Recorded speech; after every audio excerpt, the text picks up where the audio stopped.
Hi, boys and girls. I'm here to go over the vocabulary words for our story this week. Helen, Keller. There are 8 vocabulary words that we have to know to be able to help us to understand what this story is about. So let's get started. The first word is knowledge. Repeat, knowledge. Curious. Repeat. Motion. Silence. Illness. Imitated. Darkness. And behavior. And all 8 of these words are going to be highlighted in yellow in our story to help us understand a little bit more about Helen Keller. Our first word is knowledge. And knowledge is information that can come from books or many other places. When I think about knowledge, I think about information that I've learned or things that I know. If a person has knowledge of something, they understand facts and information. Knowledge. Curious. If you search the internet, you can search the internet if you are curious or want to learn about sea animals. Curious. Take a look at the picture. What is the boy doing?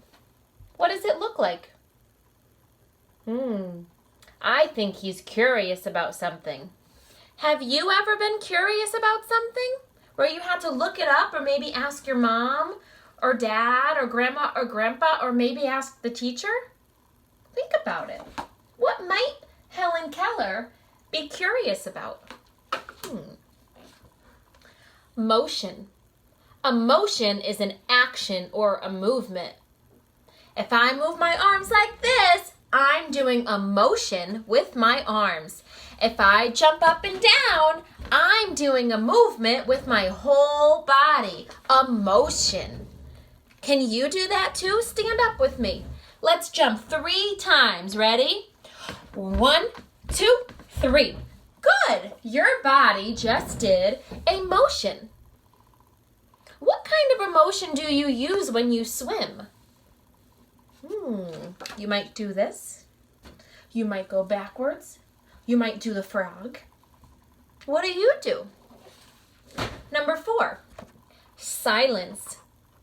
Silence means there's no sound.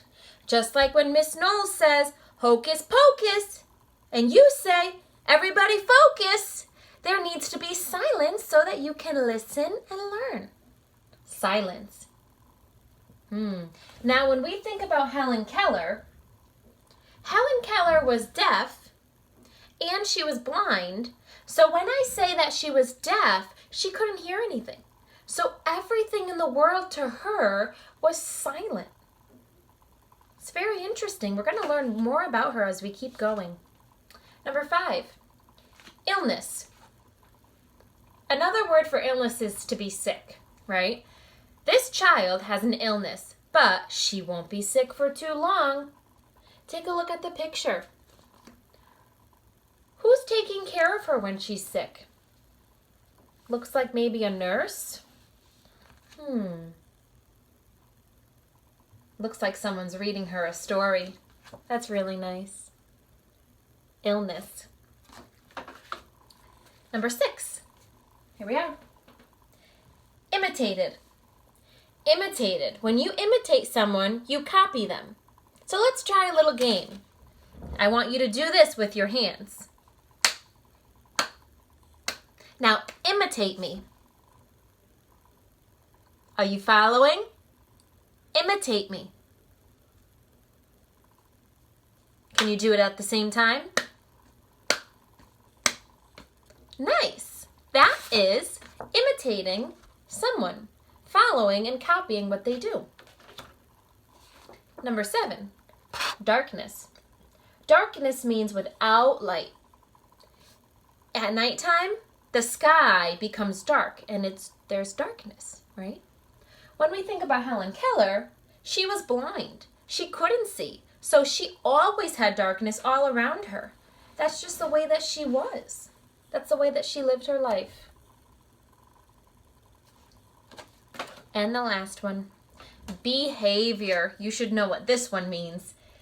It says, taking a telephone message is good behavior. It is a polite way to act. Someone's behavior is the way that they act. You could have good behavior or maybe not so good behavior. Maybe you didn't make a good choice. Have you ever been able to change the behavior of a pet? Maybe you wanted your pet to listen. So you gave them a treat and you said sit and they sat down, you gave them a cookie. You're changing their behavior. Let's go back over all of these words and think about it. What way do you use these words? Can you put these words into a sentence? Let's read. Knowledge, curious, motion, silence, illness, imitated, darkness, and behavior. Nice job. Now I want you to go into Google Classroom and click where it says Day 1. Choose a vocabulary word and use it in a sentence. Have fun!